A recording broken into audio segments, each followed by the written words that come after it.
Hey everyone, welcome back to my channel. Today we will be working on the Nissan GT-R, and the job that we'll be doing today is pretty expensive if you were to actually take it to the dealer. Now, how expensive is it? Let's just say it would cost around the same as one ticket to Europe first class, depending on the airline or the time of year, so you can see how it can get pretty pricey. But either way, let's get on with today's video and I'll tell you guys in a little bit what exactly we'll be doing. So let's start off by prepping the car. So we need to raise it up just a little bit higher and remove the wheels. Now, before we get started with removing the wheels off of the GT-R, I did want to mention something that a lot of you were asking me in one of my previous videos, and that is these quick jacks. So the model of these quick jacks are the BL7000 EXT, and that just pretty much means that it can hold up to 7,000 pounds, and it's EXT just because they are a little bit longer, just so they can reach longer cars or trucks. Now, another thing that you guys did ask me is if I've ever used these quick jacks on the 4-post, because I know it does look a little bit funny, and yes, I have used it before. The only reason that I'm using it today in this video is because the GT350 is up here on the 2-post lift, and I'm just a little bit lazy to remove it just because I have to remove the Hellcat and the M3 out of the way. I do have to do that soon because there are future projects in which I'll be needing the 2-post, but that's going to be fun because I'll have to take this GT350 out, and as you guys know, it doesn't have an engine, so I have to remove it and then get it here up on the 4-post. We'll save that for another time, so let's just go ahead and get right into it. Let's just lift it up a little bit higher, remove the wheels, and then check the conditions of the brakes and rotors.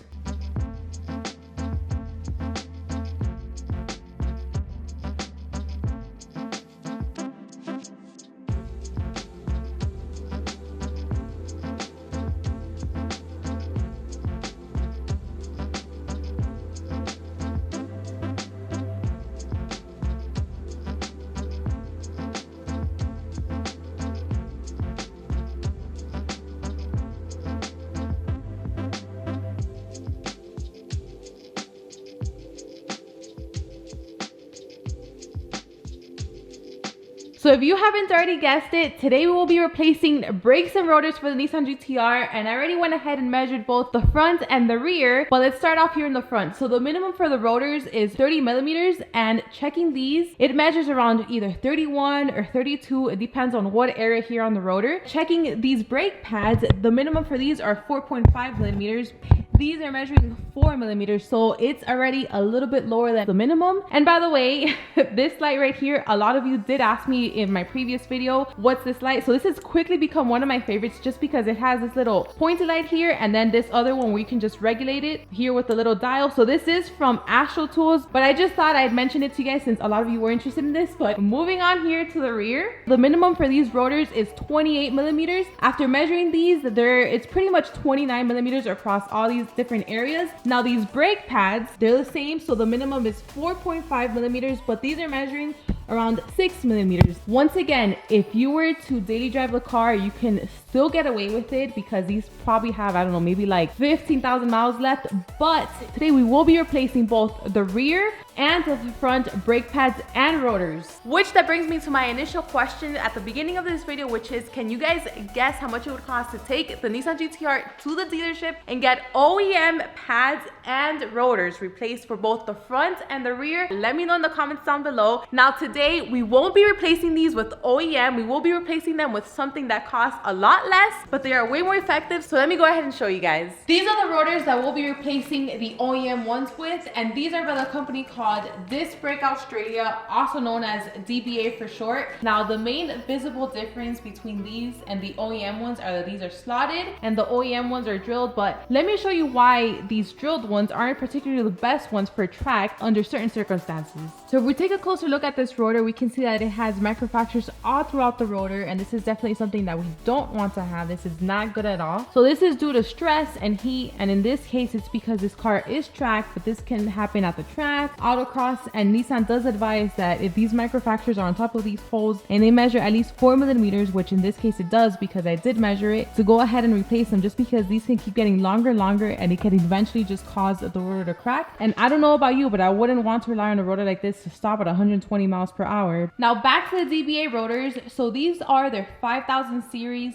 T3 rotors. Now, being that these are slotted, these are just a lot better and more effective for track use. So this just helps with heat dissipation, brake fade, and just improves overall brake effectiveness. Now, the material that these are made from is iron, which is the same as the OEM rotors. The only difference is that these are from a high carbon alloy. So that just means that these are able to withstand more heat and just minimizes the possibility of warping and cracking, which if we go back to these OEM rotors, I mean, you guys saw these cracks and there is warping here because when I did measure them, I did get different measurements throughout the entire rotor. Another thing that I do like about these DBA rotors are these thermal paint markings. So this is something pretty cool because these paint markings just allow you to measure the temperature of the rotors and they change color once you reach a certain temperature. I'll actually put a screenshot here on the screen so you guys can take a look at that, but I'll speak more about this once we get to the pads. Why is this just the ring and not the entire assembly with the hat? This is because at least with DBA, you can purchase it two ways. So this, we're going to be using the DBA ring with the OEM hat. So you can do this with, at least with the GTR and some other cars, not all of them. So this is the most cost-effective way, but if you don't want that, if you want the entire assembly with the DBA hat, with the DBA ring, then they also have that option as well.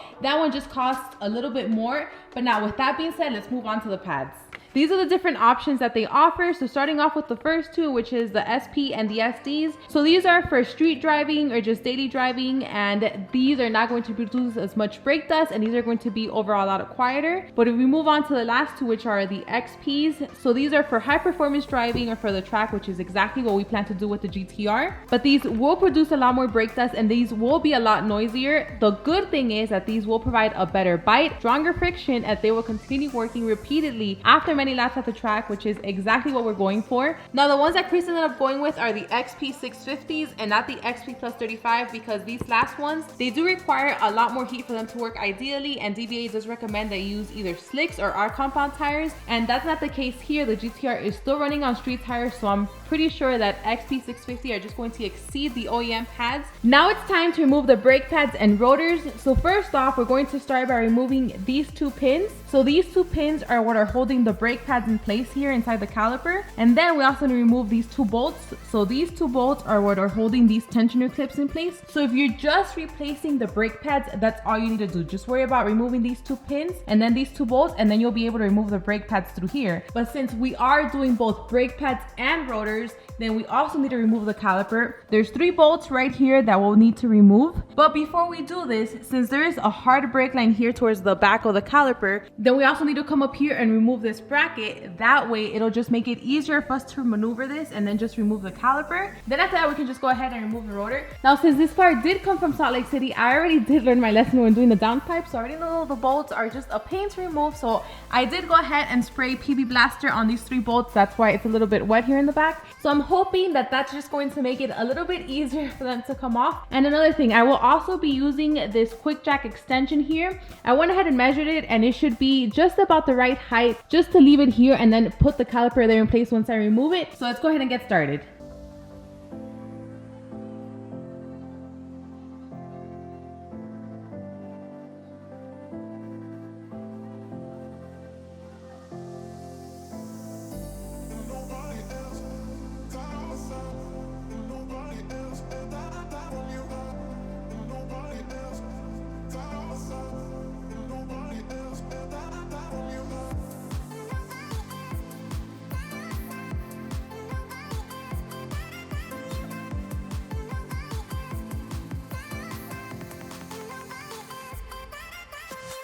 Now that we removed those brake pads and rotors, I actually wanted to show you the state of these brake pads because it's pretty bad. It's not in good shape at all. There's cracks, there's pieces that came off, and I mean, these were long overdue for new brake pads. But I'm honestly not surprised because after measuring them and just seeing that they were just a lot lower than at least the minimum requirement for replacement, I mean, what else could I have expected, right? And also did place the OEM rotor next to the DBA ring just because I wanted to show you in comparison that both of these are the same size. So this measures just like the OEM rotor. This measures 390 millimeters in diameter. And also just to show you that we will be using this OEM hat or bell with this DBA ring. So this is pretty easy. We're pretty much going to use all of the hardware except the nuts. So we'll be using these, but I'll explain more about that process once we get all of the brakes off of the car. Now, I also wanted to show you here the driver's side, and just so you can see, these brake pads are probably like in worse condition with the cracks and just pieces removed. So I mean, just long overdue for new ones. Now here at the rear, it's a lot easier because it's just less steps. So all we need to worry about are these two clips, because once again, these are holding the brake pads, and in this case, this is also holding this tension clip. So once we remove that, there's also just two bolts here that are holding the caliper. There's no hard brake line, so we don't need to worry about that. So once we remove these two bolts, then I should be able to just set it up on here, and then I can just pull out the rotor. So let's go ahead and take care of that.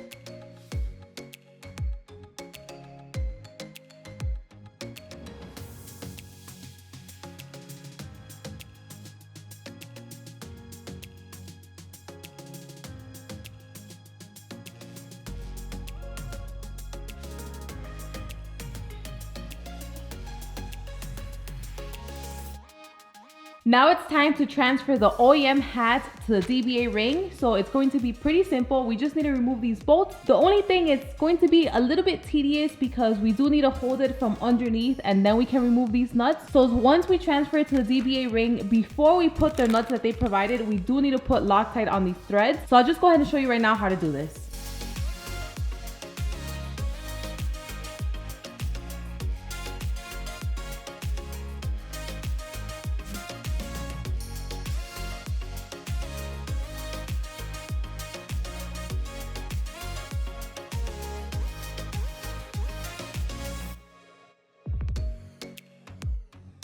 Okay, I figured out a better way to hold this rotor in place because it was just a little bit annoying trying to hold it up against me and trying to balance it on the floor. So I just got these quick jack blocks just to suspend it from here, and I think this should just give me enough clearance just to put in the bolts, put in the ratchet under there so I can hold them. So once we put the bolts and the nuts in, I will be tying them with a torque wrench. So they're going to be 8 foot-pounds, and then I do need to clean these bolts, so I need to remove this Loctite from the threads. So I'll be doing that using this Dremel. Once we're done with that, then we do need to put Loctite on these threads once again, and then we could put the new nuts provided by DBA. So let's go ahead and do that.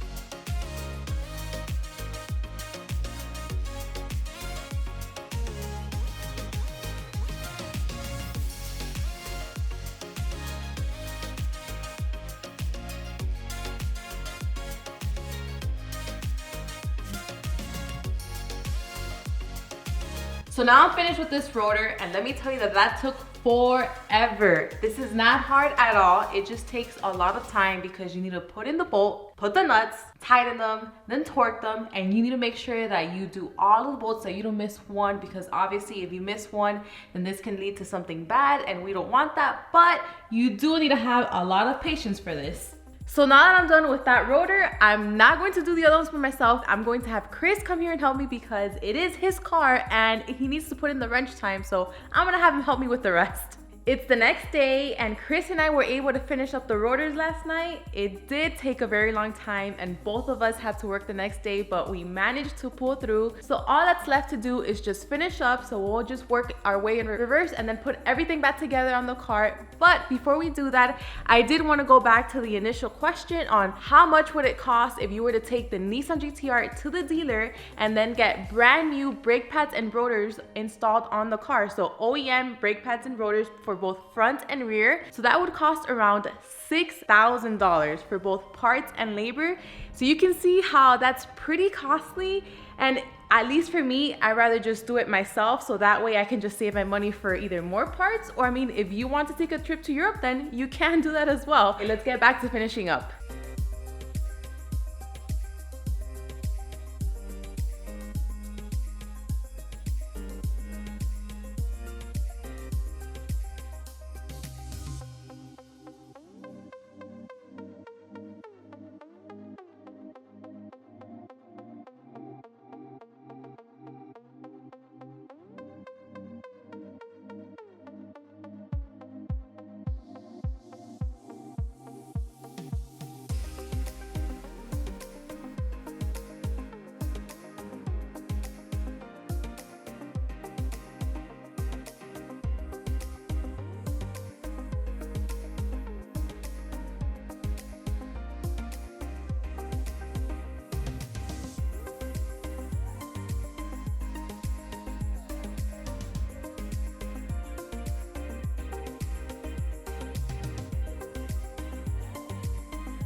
Before I put the last wheel back on, I did just want to show you here how it looks now that it's installed. Personally, at least for me, in my opinion, I like this slotted look. I like it better than drilled. I know that the majority of people like the drilled look better, but to me, I don't know, I just really like slotted. So I really do like how this looks a lot better now. And I mean, if I have to say, overall, this installation was pretty easy.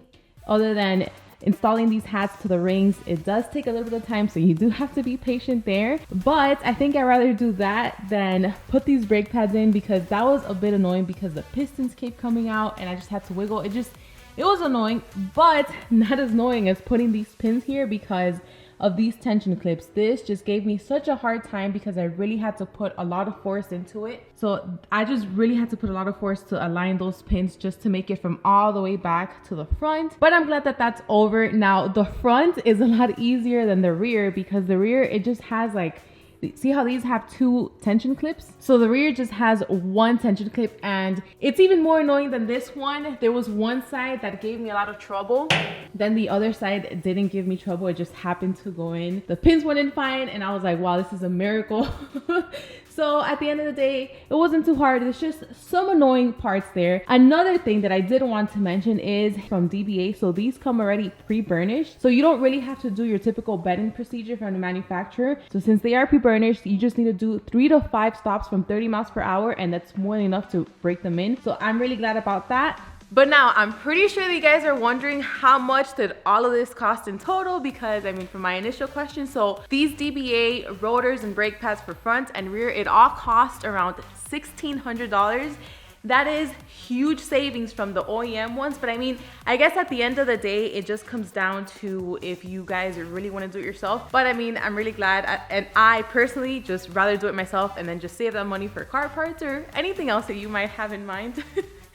But I think that is it for today. I'm so excited that this is finally done because I'm ready for the track day. The GTR is ready for the track day, and I also signed up for autocross. This is going to be my first time ever doing autocross. I've never done it ever in my life, and I will be doing it in the GTR simply because this is at AMP, the same track here in Arizona that has a sound restriction. So the GTR is the only one that passes. None of my cars pass because they're way too loud. So I'm looking forward to that. Let's see how that goes. And I'm also looking forward to testing out these new brakes, because I know my cars will need new brakes. I think the Camaro would be first, so let's see how these are. But thank you so much for watching. I hope you guys enjoyed this video, and I'll see you in the next one.